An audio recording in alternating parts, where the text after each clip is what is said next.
ज्यांचं आता आपण भाषण ऐकलं ते माननीय प्रताप नाना पाटील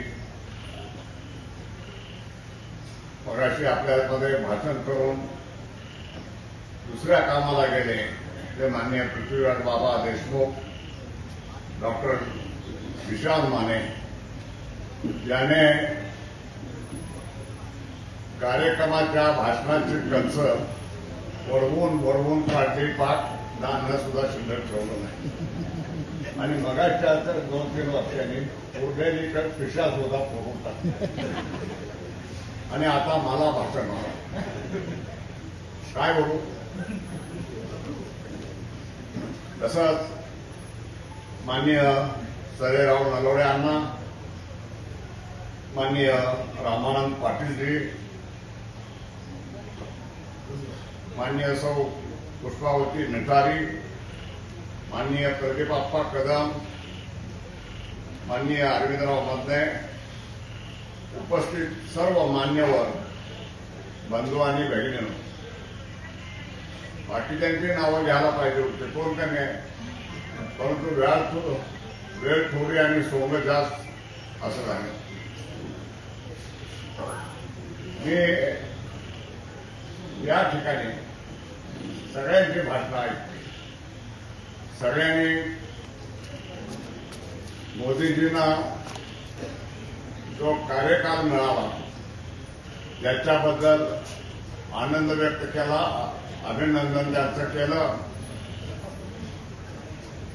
मला एक कळत नाही की या कार्यक्रमामध्ये सुरुवातीला सगळ्यांचा सत्कार केला आणि माजी मुख्यमंत्री यशवंतराव चव्हाण साहेबांचा फोटो भेट दिला का दिला. तर या महाराष्ट्राच्या प्रगतीला जर चालना कोणी दिली असेल तर ते यशवंतराव चव्हाणांनी दिली. लक्षात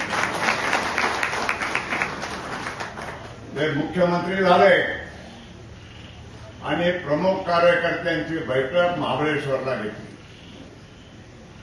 आणि त्यांनी काय मंत्र दिला, तर आता आपल्याला स्वातंत्र्य मिळालेलं आहे, माझ्याकडे सत्ता आलेली आहे, आपल्याला आपलं राज्य पुढे न्यायचंच आहे, पण देशही पुढे न्यायचा आहे, देशाला काय द्यायचं आहे या दृष्टीनं विचार करावा.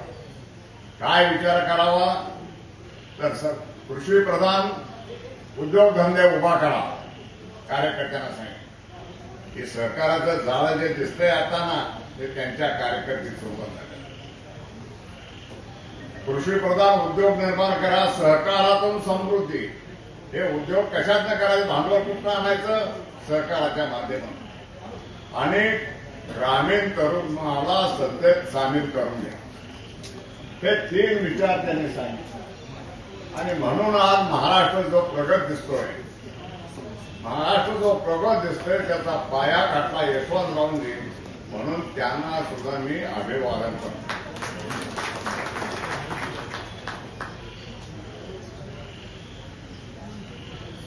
आम्ही आरएसएस मध्ये जाणारे जनसंघाचे नंतर भाजपचे कार्यकर्ते आणि मी यशवंतरावांचा गौरव करावा काही लोकांना खटकत, परंतु कार्यकर्त्यानं चांगल्याला चांगलं म्हणायची दानत ठेवली पाहिजे, राजकारण केलं पाहिजे असं सांगाय. मोदीजीने केलं त्याचं गुणगान आपण काढलं.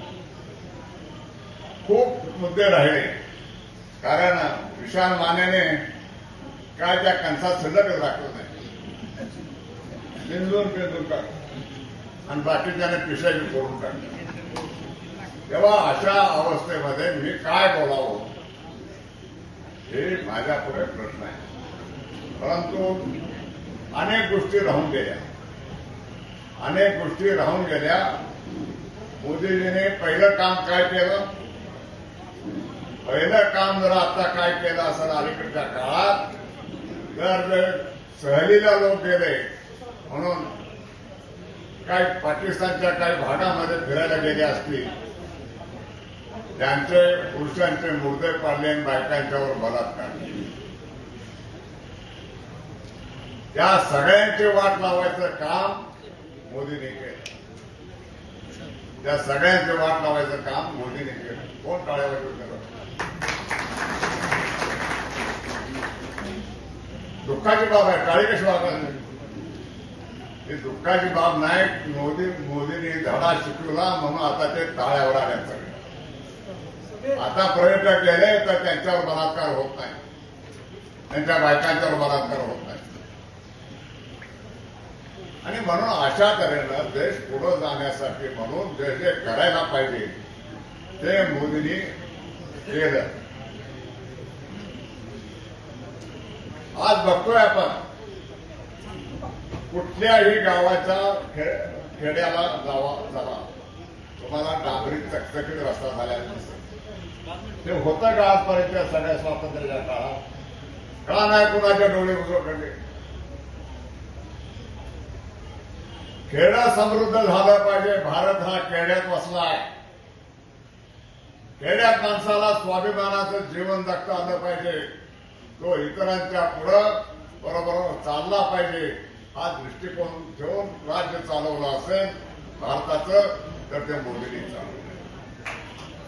ते मोदींनी चालवलं. अशा तऱ्हेनं हा खंडप्राय देश याच्यामध्ये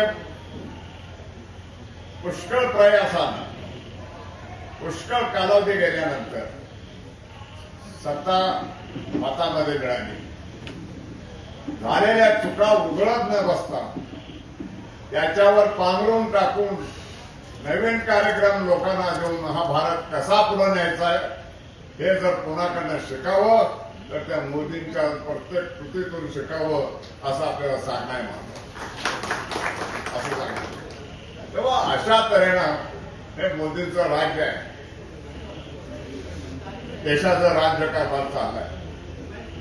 आता युद्ध झाली, काही मुस्लिम राष्ट्रावर हल्ले झाले अमेरिकेचे, परंतु भारताकडे तिरप्या नजरेनं बघायची हिंमत त्यांना झाली नाही. तुम्हाला सांगतो याचं कारण मोदींचं नेतृत्व आहे. कारण ज्या पाकिस्तानच्या लोकांनी आपल्या लोकांच्यावर हल्ला केले त्यांना जो धडा शिकवला तो धडा अमेरिकेसारख्या मोठ्या राष्ट्राला सुद्धा देण्याची शक्ती ही मोदींच्यामध्ये आहे. ती बुद्धी मोदींची आहे. त्या दृष्टीने सगळं चाललंय भारत उभा करायचा. त्या दृष्टीनं आपण सैन्य उभा करायचं चाललंय. त्या दृष्टीनं दारूगोळा, त्या दृष्टीनं विमानं, शस्त्रास्त्र ही मोदींच्या या 10 वर्षात झाली. लक्षात घ्या, मोदींच्या 10 वर्षात. मग कशाला ते खेळाचे खेळणे बनवून उभा केले? जर कोणी वाकड्या नजरेनं बघितलं तर त्याचा डोळा काढायचं ताकद ही आमच्या जवानाच्या हातात आली पाहिजे. या दृष्टीने हे सगळं उभं केलं. आणि म्हणून मोदींच्या कारकिर्दीला 10 वर्ष झाली. याचं नुसतं भजन कीर्तन करत बसण्यापेक्षा मोदींनी जे केलं ते करतायत त्याचं अनुकरण करून समाजातल्या प्रत्येक घटकाचं जीवन सुखी आणि समृद्ध कसं होईल हे आपल्या भारतीय जनता पार्टीच्या जनसंघाच्या आणि